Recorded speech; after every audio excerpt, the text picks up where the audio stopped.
আবু জাহেলের হত্যা। বিশিষ্ট সাহাবী হজরত আব্দুর রহমান ইবনে আউফ হতে বর্ণিত। বদরের যুদ্ধের দিন আমি সৈন্যদের সারিতে ছিলাম।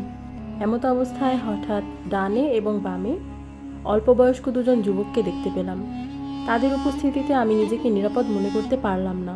এমনই ওদের একজন তার সঙ্গীকে এড়িয়ে আমার কাছে এসে বলল, চাচা যান, আবু জাহেল কোনটি, আমাকে দেখিয়ে দিন।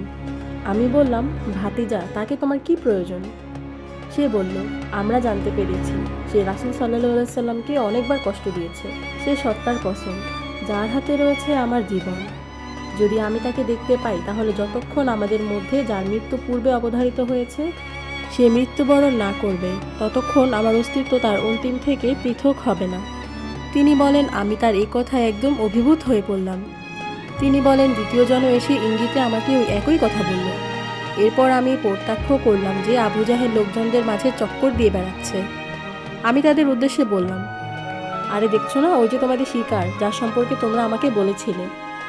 এরপর তিনি বর্ণনা করেন, এই কথা শোনা মাত্র তারা উভয়ে তরবারি নিয়ে লাফ দিয়ে এগিয়ে চলল এবং সেই কুখ্যাত নরাধমকে হত্যা করে রাসূল সাল্লাল্লাহু সাল্লামের নিকট প্রত্যাবর্তন করল।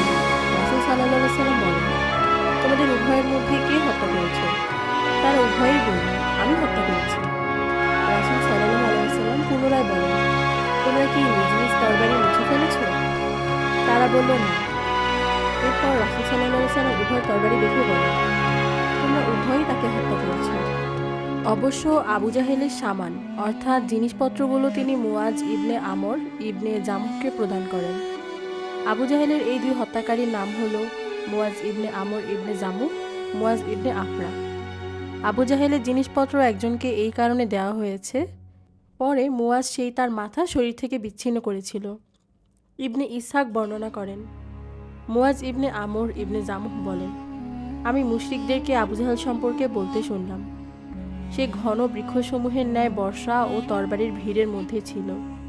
তারা এ কথাও বলছিল, আবুল হাকাম পর্যন্ত কেউ পৌঁছাতে পারবে না। মুয়াজ ইবনে আমর আরও বলেন, যখন আমি এ কথা শুনলাম তখন তাকে আমার লক্ষ্যের কেন্দ্রবিন্দুতে নিয়ে এলাম এবং তার প্রতি আমার মনোযোগ নিবদ্ধ করে রাখলাম। এরপর যখন সুযোগ পেয়ে গেলাম তখনই আক্রমণ করে বসলাম এবং এমনভাবে আঘাত করলাম যে তার পা দ্বিখণ্ডিত হয়ে খুলে পড়ে গেল। আল্লাহর শপথ, যখন তার পায়ের অর্ধাংশ খুলে পড়ে গেল তখন আমি তার সাদৃশ্য শুধু ওই ফলের বিচি ধারা বর্ণনা করতে পারি যা হাতুড়ির সাহায্যে আলগা করা হয় এবং এর এক অংশ থেকে অন্য অংশ বিচ্ছিন্ন হয়ে যায়।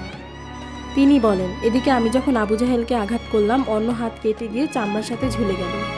ওর যুদ্ধের জন্য প্রতিবন্ধক হয়ে দাঁড়ানো। আমি তাকে পিছনে টেনে নিয়ে সাধারণভাবে যুদ্ধ করতে থাকলাম। তাছাড়া সে যখন আমাকে অনেক কষ্ট দিতে লাগলো তখন আমি তার উপর আমার পা রেখে জোরে টান দিয়ে তাকে বিচ্ছিন্ন করে ফেললাম। আবু জাহেলের নিকট পৌঁছে যান মুয়াজ ইবনে আফরা। তিনি তাকে এত জোরে আঘাত করেন তার ফলে সে সেখানে স্তূপে পরিণত হয়ে যায়। সেই সময় শুধু তার শ্বাস প্রশ্বাসটুকু অবশিষ্ট ছিল। এরপর মুয়াজ ইবনে আফরা যুদ্ধ করতে করতে শহীদ হয়ে যান। যখন যুদ্ধ শেষ হয়ে গেল তখন রাসূল সাল্লাল্লাহু আলাইহি সাল্লাম বলেন, কে আছো এমন যে দেখে আসো আবু জাহেলের অবস্থা কি হলো। এ কথা শুনে সাহাবায়ে কিরাম তার খোঁজে বিক্ষিপ্তভাবে দিক বিদিকে চলে গেলেন। আব্দুল্লাহ ইবনে মাসউদ রাদিয়াল্লাহু আনহু তাকে এমন অবস্থায় পেলেন যে তখনও তার শ্বাস প্রশ্বাস যাওয়া আসা করছিল। তিনি তার গ্রীবার ওপর পা রেখে মাথা কেটে নেওয়ার জন্য দাড়ি ধরে বলেন, হে আল্লাহর শত্রু, শেষে আল্লাহ তোমাকে এমনভাবে অপমানিত করেন। সে বলল, আমাকে কি প্রকারে লাঞ্ছিত করেন? যে ব্যক্তিকে তোমরা হত্যা করছো তার চেয়ে উচ্চ মর্যাদা সম্পন্ন লোক কেউ আছে কি? অথবা যে লোকটিকে তোমরা হত্যা করছো তার চেয়ে উচ্চ সম্মানের কোনো লোক আছে কি? এরপর সে বলল, যদি আমাকে কৃষকরা ছাড়া অন্য কেউ হত্যা করতো তবে কতই না ভালো হতো। এরপর সে বলল, আচ্ছা আমাকে বলো তো আজ বিজয় লাভ কার হয়েছে?